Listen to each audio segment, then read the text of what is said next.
Sobat Kawanua, selamat pagi. Baku dapat lagi dan kita Regina Mangkei di program Manjo Ngopi. Ngobrol pagi menginspirasi. Sobat Kawanua, ada pepatah yang bilang di balik sosok pria yang sukses selalu ada wanita yang hebat.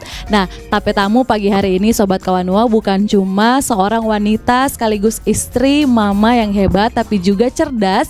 Karena sebagai seorang istri, beliau ini juga sebagai rektor salah satu universitas ternama di Sulawesi Utara. Sudah hadir sama-sama dengan kita di studio ada Ibu Prof. Dr. Julieta Paulina Amelia Runtuene. Selamat pagi Ibu. Selamat pagi Regina. Iya, terima kasih Ibu sudah datang ke studio Kawanua TV, luar biasa. Ya, senang sekali diundang pagi hari ini untuk ngobrol pagi, cerita pagi. Iya, cerita pagi. Nah, mungkin sebelum orang lebih jauh, pastinya semua pemirsa di rumah sudah tahu bahwa ibu yang satu ini merupakan istri dari Wali Kota Manado, Pak GSV Kilumentut. Nah, sebelum bercerita lebih jauh ya, ini sebagai peran ibu sebagai seorang ketua tim penggerak PKK Kota Manado, saya ingin flashback dulu ini Bu, ke zaman-zaman dulu kayaknya waktu ibu dulu baku dapat dengan Pak Vicky sebenarnya di mana dulu Bu? Aduh, pagi-pagi ya Regina, kita cerita. Iya, ini kan situasi tidak, lagi orang-orang lagi pada panik, jadi orang cerita yang sweet-sweet dulu yang ini Bu. Sweet-sweet. Jadi artinya ketika sudah umur seperti ini 50-an, mengingat cerita-cerita lama ya, masa muda ini membangkitkan semangat. Iya, betul sekali. Semangat untuk bagaimana cinta ya, kasih mula-mula itu untuk tetap ada ya, menyemangati hari-hari kerja kita ya. Jadi kalau dulu baku dapa, tentu anak-anak muda pasti tahu ya, kita tentu sangat aktif ya dalam berbagai kegiatan, dalam berbagai pelayanan gerejawi, dan bertemulah itu ya, yang pria, yang wanita, satu visi ya, satu panggilan, cocok ya, maka terjalinlah satu hubungan. Berarti waktu itu Ibu Julieta dan Pak Vicky ini baku dapat di kegiatan gereja begitu ya, Bu? Torang dua dulu masih muda, sama-sama guru sekolah minggu. Ya. Jadi guru sekolah minggu baku dapa antar anak-anak mengajar ya, lama-lama ada strom-stromnya begitu ya. Itulah ya, kisah cinta.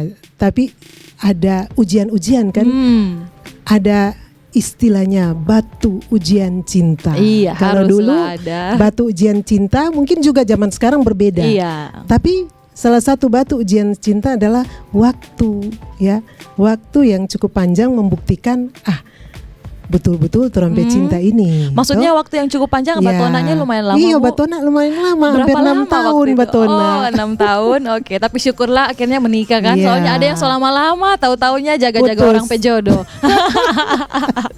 Iya. Aduh. Waktu itu berarti mulai pacarannya Ibu umur berapa sebenarnya?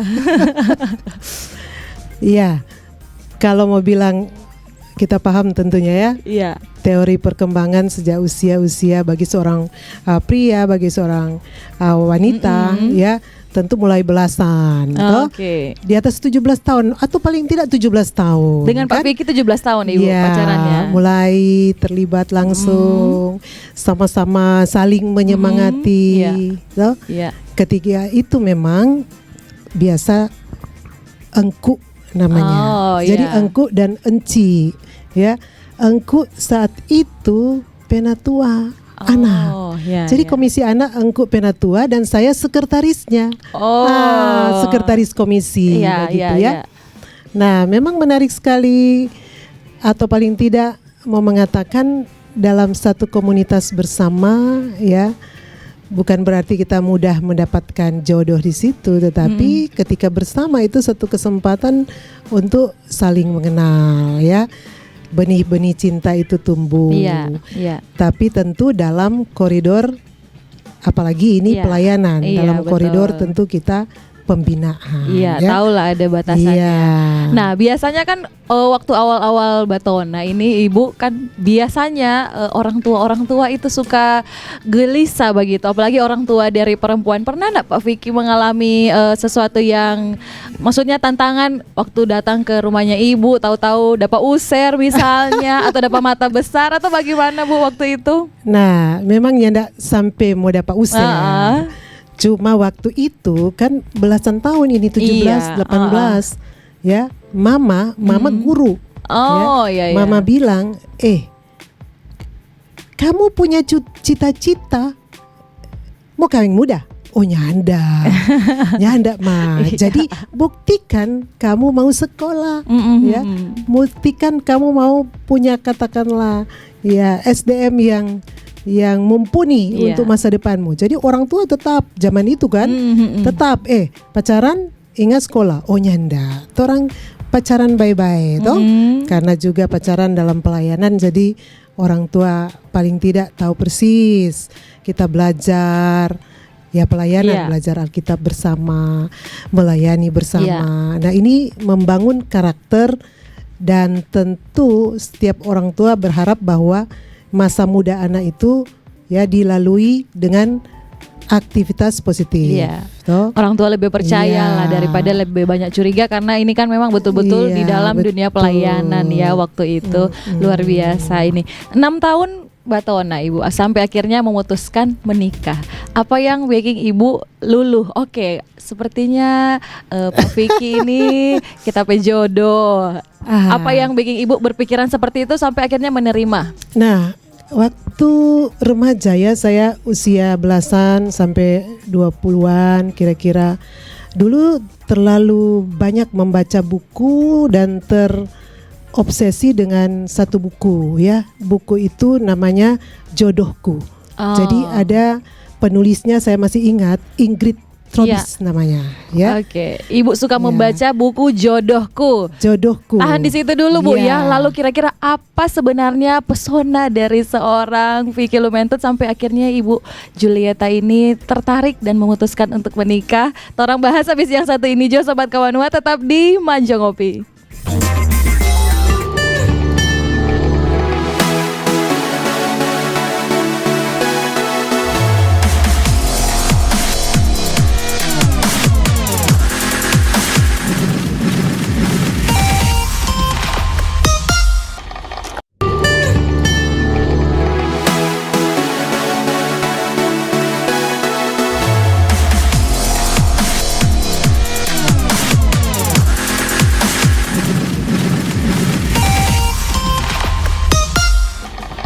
Iya, balik ulang dan kita di Manjo Ngopi. Nah tadi Ibu Paula sempat kasih bocoran, ternyata Batona sekitar 6 tahun bersama Pak Vicky dan akhirnya memutuskan untuk menikah. Nah Ibu, apa yang bikin Ibu sampai akhirnya saya terima Pak Vicky waktu itu? Tadi tak putus soalnya Ibu jawaban. Ya, jadi tentu karena kita bilang tadi, orang mau dapat di pelayanan kan. Dan prinsip-prinsip dari satu katakanlah kehidupan anak muda Kristiani, jadi buku dari Walter dan Ingrid Trobis ini menginspirasi. Ya, pertama adalah seorang gadis, dia akan sungguh-sungguh menggumuli, ya, dia akan sungguh-sungguh berdoa, dia akan sungguh-sungguh ya bertanya apakah ya pasangan itu adalah ayah, bisa nantinya menjadi ayah yang baik untuk anak-anakku nanti. Ya. Dan juga tentu ya sebagai pria ya diajak juga untuk benar-benar menggumuli apakah ya perempuan atau gadis tapi cewek ini benar-benar tulang rusukku. Ya. Sehingga ketika menggumuli itu cukup panjang dan dalam rentang waktu yang panjang, ya, saya katakan tadi ada ujian-ujian cinta, termasuk ya ketika kita pacaran, pernah tidak kita baku marah? Baku marah Kalau orang pacaran tidak pernah baku marah, cuma kata-kata manis saja, itu tidak Tanda lulus tanya ya. tidak lulus dia. Tapi pernah bakalae, Iya. ya bakalae dalam Iya. konteks berbeda pendapat, biasalah itu. biasa. Dan kita mampu katakanlah baku baik, ya ada solusi bersama. Itu salah satu juga ya ujian-ujian di samping tadi ya dasar kehidupan Iya. spiritual. Luar biasa, gitu. berarti dari masih muda ini Ibu sudah betul-betul paham betul ya ini dasar-dasar berhubungan, relationship yang berdasarkan dengan agama Kristiani tentunya kan Ibu. Iya. Nah, waktu itu Ibu bilang kan tentunya kalau Batona tidak akan pernah lepas dari baku ambe, baku marah. Yang paling sering marah siapa Bu? Ibu atau Bapak? Kalau Bapak sejak dulu kurang bicara, Oh iya iya. tidak suka banyak bicara. Sebenarnya kalau mau bilang orangnya itu memang Kalem ya dari dulu kayaknya Bu atau bagaimana? Iya, bukan tipe yang suka ekspektif ya, tidak iya, suka iya. bicara. Nggak suka bicara katakanlah, banyak begitu bukan ya? tipe orang yang bilang I love you so much. Ya. Oh, Atau saya memberikan bunga ini Iya, ya iya, sebagai tanda cintaku kepadamu. bukan tidak. tipe yang romantis berarti. Iya, iya. Ya. Jadi tidak. Tapi itulah. Jadi cinta itu tidak diukur dengan kata-kata yang Iya. indah, yang manis ya. Tetapi ketika dia menunjukkan lewat perilaku, perbuatan ya. Bagi Ibu Paula lebih Ya, penting itu ya. benar, kesetiaannya tentu dia boleh bertanggung jawab, bahkan hal-hal yang tentu mewakili kata-kata manis. Iya, iya. Walaupun tentu biasanya kita dengan kata-kata manis mungkin kita bisa terbuai Iya. ya. Tapi yang paling utama adalah bukti cinta itu sendiri. Paling utama bukti cinta, jangan sampai jadi buta dengan cuma Iya. rayuan-rayuan gombal kan begitu Ibu. Tapi kan Betul. biasanya perempuan itu paling suka yang digombalin kalau boleh dibilang ya Ibu. Ibu waktu itu dengan Pak Vicky, Ibu nggak pernah komplain kapan nggak romantis? Nah, hal yang mendasar bagi satu hubungan, Iya. termasuk juga sampai saat ini, Iya. ya hubungan komunikasi suami istri Iya. dan juga kepada anak-anak. Iya. Kita harus pintar atau tahu atau cerdas ya untuk memahami bahasa cinta. Ini yang luar biasa dari Ibu. Ibu memahami kalau begitu ya, lebih memahami, tidak banyak menuntut berarti Ibu ya. Jadi memahami bahasa cinta itu artinya ketika dia menunjukkan ya kesetiaannya, perhatian, Iya. itu sebenarnya sudah lebih dari I love you. Iya, Ya, itu dia. ya I love you bertubi-tubi. Iya. Berarti cewek-cewek yang di sana mesti banyak belajar ini dari Ibu Julieta ya. Jangan cuma terbuai dengan sekedar perkataan tiga icon I love you, tapi nyatanya perbuatannya enggak seperti itu ya Betul. Ibu. Oke. Jadi dia duduk bersama I love you ya. Mungkin tangannya di orang ketiga Cewek yang lain misalnya. sama dengan di gambar-gambar itu ya, berarti itu bahaya. Nah ini luar biasa sekali Ibu, dari dulu berarti sebelum memutuskan menikah sudah menggumuli lewat doa-doa tentunya, dan terbukti memang bisa awet sampai sekarang. Itu rahasianya apa Ibu? Jadi rahasianya pertama ya, jaga, pelihara cinta yang mula-mula itu.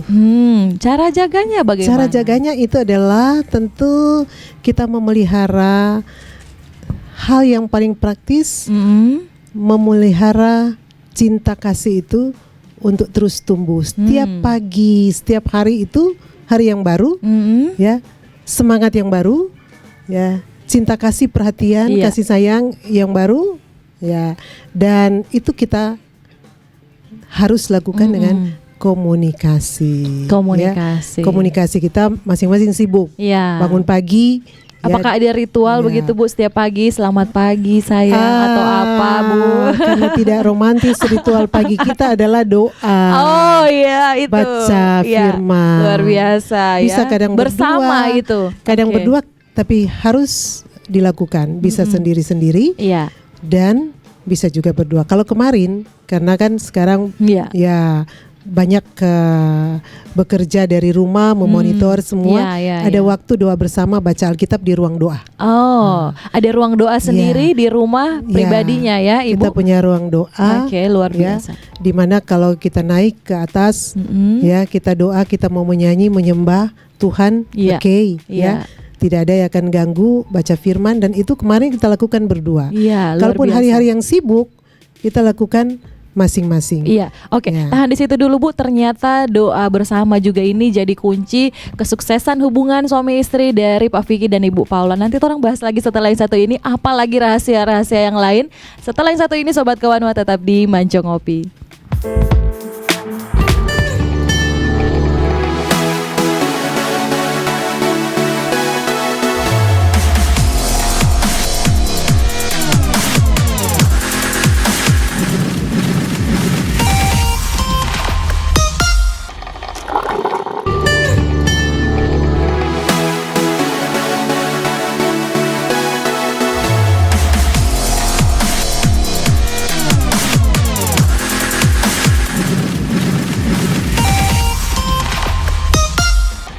Iya, boleh ulang di Manjo Ngopi, kembali ke Ibu Paula saja ya, lebih enak kayaknya mau panggil Ibu.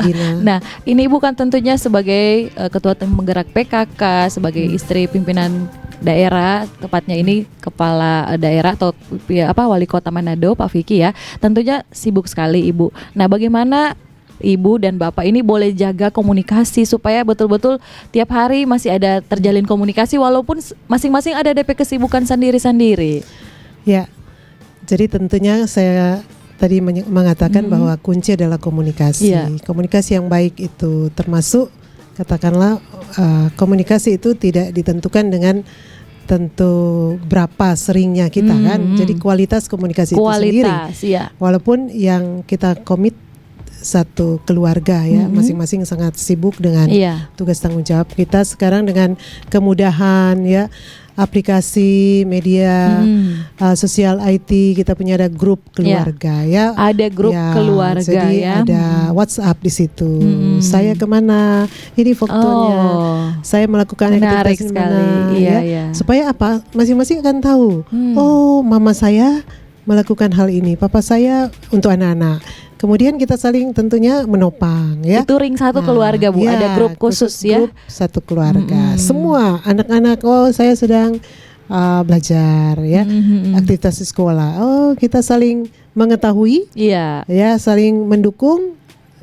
Di atas semua kita saling mendoakan tentu. Ini sedang atas ini, sedang kegiatan sini. Patut dicontohi karena banyak juga orang tua yang so sibuk kerja, pagi matahari belum terbit, so keluar pulang, matahari so tenggelam, anak-anak so tidur, tak ada komunikasi akhirnya. Tapi itu selalu dibiasakan di keluarganya. Karena kalau dulu sebelum ada tentu ya media sosial memungkinkan kita tahu persis dalam waktu yang bersamaan. Ya, anak-anak akan berpikir, wah mamanya kok pagi pulang nanti sore, pagi pergi pulang sore. Apa yang dilakukan? Mungkin dulu cuma telepon, tapi sekarang itu sudah permudah. Kalaupun kita memang punya waktu, ya tentu kita ya langsung ya telepon, lihat gambarnya sedang aktivitas. Dan di zaman sekarang juga kan anak-anak nggak bisa berbohong lagi. Kalau ditelepon, ya mana gambar, kasih di kamera misalnya kan? Video call. Video call pasti dia sedang ini gitu. Tapi Ibu orang yang suka cek-cek anak-anak ada di mana sejam 11 malam misalnya, nggak ada kabar, ada di mana ini? Ya paling tidak di grup di atas jam 10 harus memberitahukan. Ada wajib lapor ya di atas jam 10. Saya ada ulang tahun dengan teman gitu ya. Jam 11 pulang ya. Oke. Saya lagi di sini. Haruslah supaya komunikasi setiap hari itu ada. Ya, walaupun sebesar-besar begitu Bu, tetap mesti dipantau ya. Yang belum menikah tentu tetap di bawah mau bilang di bawah koordinasi orang tua. Oke. Nah, itu dia hal-hal yang patut dicontohi Sobat Kawanwa ya. Sesibuk apapun komunikasi itu penting sekali ya Ibu. Oke, baik. Nah, di tengah suasana yang di mana-mana ini orang selalu cumu-cumu ini nama Corona maksudnya. Nah, ini tentunya tambah banyak lagi pekerjaan dari Ibu Paula sendiri. Ini bagaimana di hari-hari ini Bu, apa saja yang dilakukan Ibu sebagai seorang pendamping dari Pak Vicky sendiri? Ya, tentu dalam tugas sebagai Ketua Tim Penggerak PKK Kota Manado, ya kami bersama tentunya jajaran terkait ya sejak tahun lalu sebenarnya, malah kita sudah launching 2 tahun yang lalu, dan khusus untuk 2020 ini sejak awal kami gencar dengan program Germas Hidup Sehat, Gerakan Masyarakat Hidup Sehat. Sejak awal 2020. Ya sejak awal kita digencarkan. turun ke kelurahan, ke kecamatan ya. Dan usaha tentunya Germas Hidup Sehat ini adalah satu upaya ya agar masyarakat tentu benar-benar sadar ya. Bagaimana dia sadar, dia mau melakukan ya, sehingga ada 7 pilar katakanlah yang menjadi tujuan dari Germas itu sendiri.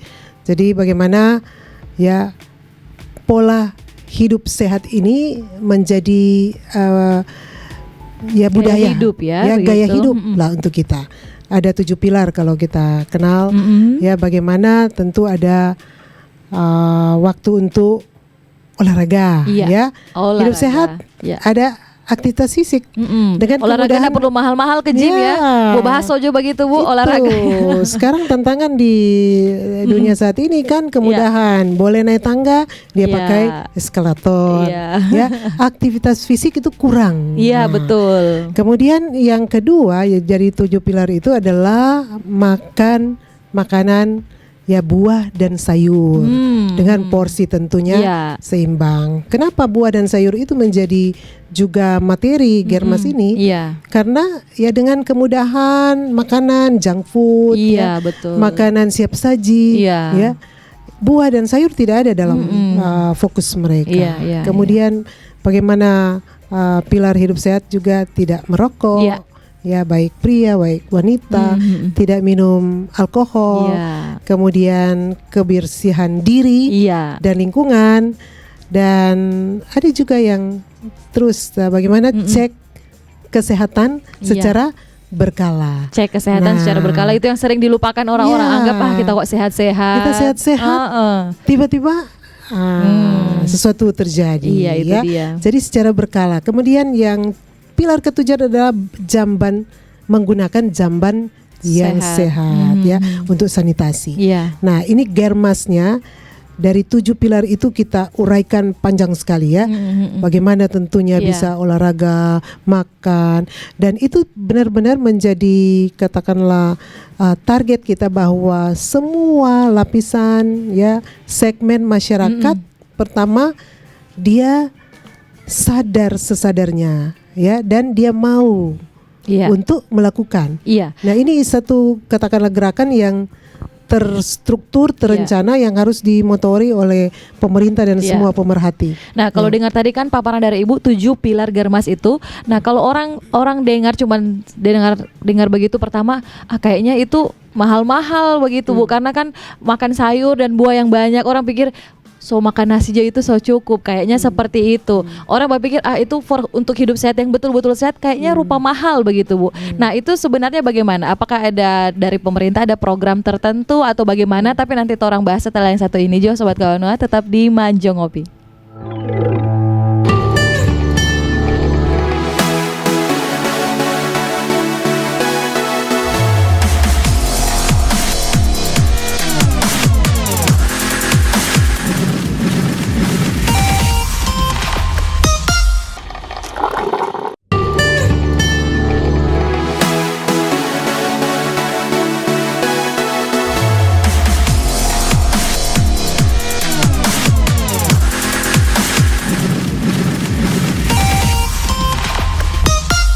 Iya, kalau dengar tadi 7 pilar Germas Ibu Paula seakan-akan sehat itu mahal. Benarkah sehat itu mahal Ibu atau bagaimana tanggapannya? Sehat sebenarnya kalau kita sadar sehat itu tidak mahal. Sehat itu dimulai dari komitmen kita mau sehat. Ya. Kita mau makan yang sesuai dengan tentunya apa yang disebutkan ya, beragam, bergizi, seimbang, aman. Jangan makannya pinjam hari terus ya, pinjam hari. Jadi tidak perlu juga sayur, buah yang harus mahal-mahal. Kita kaya di sini sumber daya alam kita. Kita makan pepaya, pisang, ya, yang mudah ditemui gitu. Sayur juga sekarang kan mau bayam, ya, sayur-sayur sekarang di sini Togedi mungkin ya orang Manado. Ya, banyak sayur-sayur. Oke. Nah, kalau dari program pemerintah sendiri untuk masyarakat yang kurang mampu bagaimana Ibu? Ya, tentu kita dalam konteks mitra tim penggerak PKK sampai saat ini terus melakukan edukasi.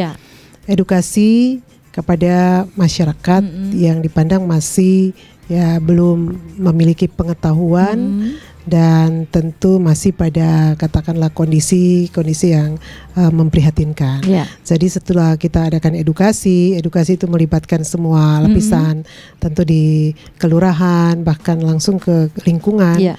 Ya, kemudian kita akan bermitra dengan dinas kesehatan. Ya, ada program-program khusus.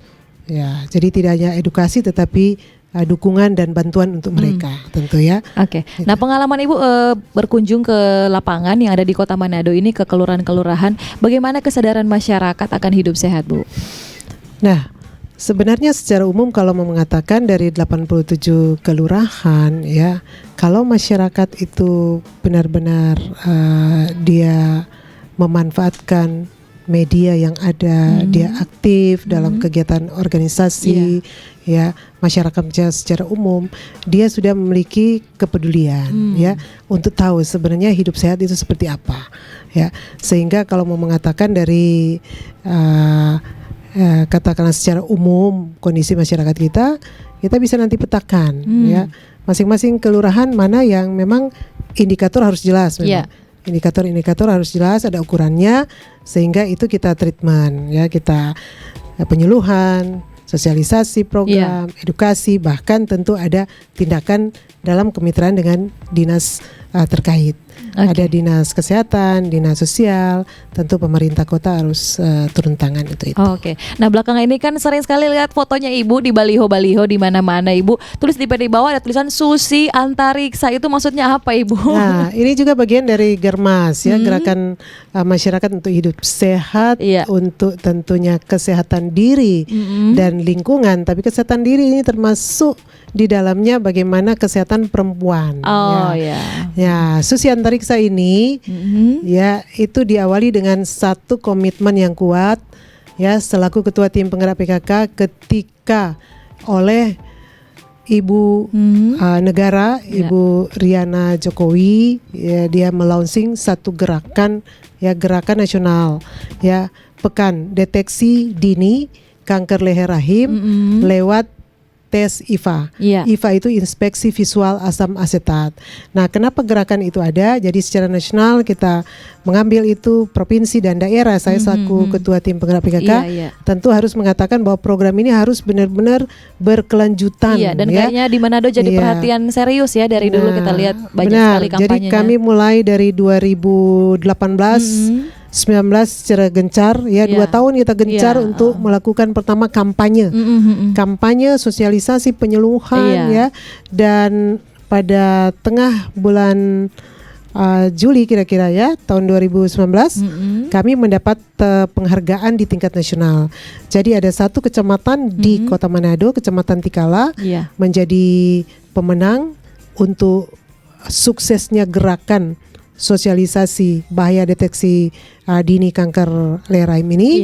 Kecamatan Tikala kemudian mewakili Kota Manado ke provinsi, kemudian dihargai penghargaan katakanlah pertama terbaik, dan diutus ke pusat, ke tingkat nasional. Ke tingkat nasional tim penggerak PKK pusat memberi penghargaan, kita mendapat penghargaan juara 3, ya. Juara 3 dengan Pakarti Utama 3. Nah, bagi saya sebagai ketua tim penggerak PKK, kita tidak bekerja sebatas karena satu event penilaian, ya, sehingga harus berkelanjutan. Betul. Nah, Susi Antariksa ini kenapa ada katakanlah gerakan Susi Antariksa, karena satu katakanlah evaluasi dari ya, perempuan atau wanita dari pasangan usia subur, wanita usia subur, ya, mereka ragu, ya, memeriksakan diri, dorang malu, malah takut, atau juga ada yang acuh tak acuh. Iya. Ndak lah ya. Atau mungkin Nah, soal biaya itu biayanya itu bagaimana? gratis, Bu? itu Gratis digratiskan. ya, oke. Nah, jadi ketika dilihat bahwa kenapa mereka seperti itu, karena kurangnya dukungan keluarga, dukungan suami. Iya, iya. Makanya Susi Antariksa itu adalah suami siaga antar istri periksa IVA. Oh, itu dia. Jangan mungkin apa ini Susi lagi. Suami siaga antar istri periksa IVA. Oke, luar biasa. Dan untuk Kota Manado gratis ya. Iya. Untuk para ibu-ibu, suami-suami kalau ibu-ibunya tako, malu. Iya. Ini suami-suami yang mesti aktif antar. ya, Bu. Antar. Sayang istri antar ke puskesmas ya. Oke. Kalau anak-anak yang sudah mengerti sayang mama ya antar dorong ya. Ayo periksa. Karena apa? Ya. Seberapa penting itu Bu Ya, periksa? seberapa penting tentunya tes IVA ini namanya juga deteksi dini. Iya. Ya dari penjelasan para dokter ya, lebih khusus obsgin ginekologi ya, betapa ya penyakit kanker leher rahim ini pada stadium lanjut ini sangat menyiksa, katakanlah nyeri tidak tertahankan. Kita sudah juga mungkin diberi obat penahan nyeri setiap hari pun tidak cukup. Tapi hal baik di sini adalah bila terdeteksi sejak dini dia dapat ditolong. Dia tidak dapat berkembang menjadi tentu. Lalu seandainya jika terdeteksi dari dini, adakah program dari pemerintah untuk follow up gitu ya ke pasien-pasien ini? Nanti dijawab setelah yang satu ini, Sobat Kawanua. Orang juga masih mau bahas corona abis yang satu ini, tetap di Manjo Ngopi.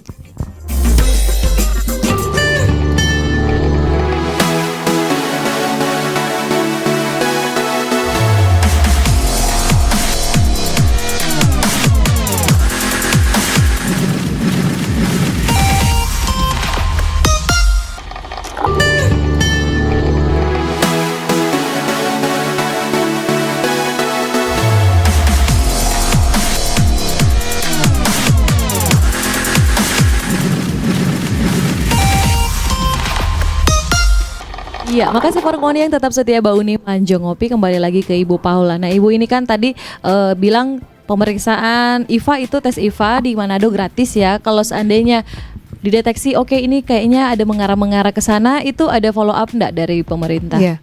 Jadi selama ini baik Pokja 4 ada Dokter Marini dengan program-program kita turun ke kelurahan, ke kecamatan ya. Tentu sosialisasi ya pentingnya ya tes IVA itu, sekaligus juga kita langsung ada yang tes atau periksa IVA di tempat. Bahkan yang lain kita rekomendasikan ke puskesmas. Puskesmas itu tidak berbayar alias gratis. Nah, tentu yang selama ini terjadi ketika kami mendapati ya ada yang tentunya harus ditindaklanjuti, maka kita rujuk ke puskesmas Tikala. Jadi puskesmas Tikala ada langkah yang diambil ya, krioterapi namanya, dengan tentunya tahapan-tahapannya. Kemudian kalaupun ada tindak lanjut selanjutnya dirujuk ke rumah sakit Malalayang ya, Prof. Kando. Nah baik. Terkait dengan corona ini Bu, bagaimana, ada himbauan-himbauan atau sosialisasi yang dilakukan ke masyarakat juga? Ya, tentu selama kita lakukan dalam Germas, Gerakan Masyarakat Hidup Sehat ini sangat erat dengan tentunya bagaimana kita menangkal ya penyebaran ya virus yang kita lakukan, tidak hanya corona sebenarnya. Jadi mulai virus penyebab demam berdarah ya kita gencar dengan 3M+, tapi yang tentu yang sangat mau bilang urgent adalah bagaimana kita sosialisasikan pola hidup sehat sehubungan dengan menangkal penyebaran virus corona ini. Nah, yang kami juga sosialisasikan adalah hal sederhana ya, dimulai dari rumah tangga. Hal sederhana dimulai dari keluarga. Jadi membiasakan ya PHBS, perilaku ya bersih ya, hidup sehat gitu. Itu dimulai dari lingkungan keluarga. Kembali tadi makanan yang B2SA kalau kita sosialisasikan ya, beragam, bergizi, seimbang, aman. Kemudian Ya kita supaya punya aman, bagusnya mau masak sendiri begitu ya Bu. Begitu, bersih, tidak tentu aman, tidak mengandung zat-zat yang berbahaya ya. Anak-anak snack di mana-mana ada. Kemudian tidur cukup, olahraga teratur. Ya, kita mulai dari lingkup rumah tangga. Nah, sekarang kalau lingkup rumah tangga itu sudah kita lakukan, lingkup komunitas. Lingkup komunitas kita harus sosialisasikan juga bagaimana hidup sehat itu. Kemudian bagaimana mulai dengan membiasakan ya cuci tangan. Cuci tangan sesering mungkin di air mengalir, pakai sabun. Kalau sekarang hand sanitizer mungkin dicari-cari so habis. Tapi itu bagaimana ya itu? Kita pakai sabun ya di air yang mengalir selama 40 detik. Ada yang bilang sampai 1 menit bolehlah. Nah, ini lingkup komunitas. Kita harus edukasi mereka yang flu, yang katakanlah batuk, pakai masker. Dan juga harus tahu etika bersin, etika batuk. Ya. Jadi kalau batuk dan bersin jangan tidak menutup. Betul. Tutup pakai tisu. Batuk bersin di muka umum begitu ya. Dia langsung pakai tisu, buang di tempat sampah atau pakai punggung tangan. Ya. Jadi dimulai dari saya kembali mengatakan pola sederhana untuk menangkal penyebaran itu mulai dari keluarga. Kemudian komunitas. Kemudian tempat kerja termasuk sekolah. Ya. Tentu kita mulai menjaga lingkungan. Ya, kita punya perencanaan untuk mendeteksi, ada scanner, ya untuk suhu tubuh, ada juga tentu antisipasi lainnya. Seperti sekarang pemerintah memberikan kesempatan untuk bekerja dari rumah, itu langkah-langkah yang harus catat ya, bekerja dari rumah, bukan santai-santai di rumah begitu ya, untuk yang libur-libur ini. Anak-anak yang libur juga pemerintah, Kementerian Pendidikan dan Kebudayaan sudah memberikan dukungan aplikasi untuk pembelajaran daring. Sudah jelas, ada banyak yang sudah disampaikan. Jadi bukan untuk kesempatan, apalagi keluar rumah, pergi ke pusat keramaian. Nah, justru itu yang harus dihindari. Oke. Nah, karena terkait corona ini juga kan ini sekarang dibatasi untuk salam-salaman ini Bu. Yang mungkin dikasih edukasi ke masyarakat pemirsa Kawanua TV di rumah, jangan berpikir kayak pas sombong sekali dorong seni mau selamat yang torang begitu. Nah, kalau kita mengikuti dengan jeli, mulai dari tentunya pemerintah pusat, daerah, kota, dan kita semua ada dalam satu upaya bersama. Ya, bagaimana ya kita menangkal katakanlah tentu penyebaran virus corona ini. Cara sederhana dimulai dengan bagaimana kita memutus tangan yang katakanlah menjadi sumber katakanlah penyebaran bila kita menyentuh benda. Ya, kita tahu bersama menyentuh benda ya, tempat duduk, fasilitas umum, gagang itu bisa bertahan cukup lama. Ya, kalau memang kita kena virusnya di bagian katakanlah tubuh juga kita ya, sehingga tidak dianjurkan bersentuhan, jabatan tangan. Bukan berarti kita ya kurang sopan, kita nyanda hormat ya, tapi ini mau dibangun satu pemahaman bersama bahwa tidak bersentuhan, tidak jabatan tangan, tidak cipika-cipiki, itu sebenarnya untuk menangkal penularan dari virus ya corona. Kita sekarang sepakat pemerintah Kota Manado ada gerakan tangan seperti ini, tunduk sedikit, ya. Salam bebas corona. Ya, kita imani salam begitu kan? Salam bebas corona ya. Jadi kalau kita imani salam, jangan cuma salam corona, salam bebas corona. Ya, itu iman kita bahwa kita terbebas, terlindungi dengan ya mengikuti langkah-langkah yang disampaikan kembali. Pola hidup sehat. Dengan begitu banyaknya fasilitas umum, Ibu, contohnya kemarin kita ke ATM was-was mau tindis ini tombol-tombol ini ada bersih atau enggak, itu dari pemerintah Kota Manado ada langkah desi untuk pembersihan enggak, Bu? Ya, tentu dalam satuan tugas yang dibentuk, jadi ada ranah tentu pemerintah termasuk kebijakan-kebijakan ya, membersihkan fasilitas umum, meminta semua katakanlah yang punya katakanlah usaha ya mall dan restoran dan lain-lainnya lebih efektif membersihkan. Dan kemarin hari saya juga selaku Ketua Palang Merah Indonesia Kota Manado telah bersama tentu Satgas, di dalamnya tentu ada pemerintah kota, kita melakukan penyemprotan disinfektan di lokasi-lokasi publik yang tentu diharapkan dengan pembersihan. Jadi ada tim dengan APD-nya, dengan tentu ambulans, mereka pergi ke tempat-tempat termasuk pasar di bagian masing. Oke, sudah dilakukan oleh pemerintah Kota Manado. Oke Bu, yang terakhir, yang terakhir Bu, singkat saja, ini mungkin masyarakat kan lagi sibuk ini cari-cari hand sanitizer, banyak yang habis. Mungkin ada tips dari Ibu, ini boleh baking sendiri katanya hand sanitizer. Kami Palang Merah Indonesia tentu dalamnya tim bergerak PKK dan juga teman-teman dari Unima sekarang sedang membuat paling tidak untuk komunitas sendiri, karena ini dalam kondisi darurat kita melakukan itu untuk komunitas sendiri, tapi kita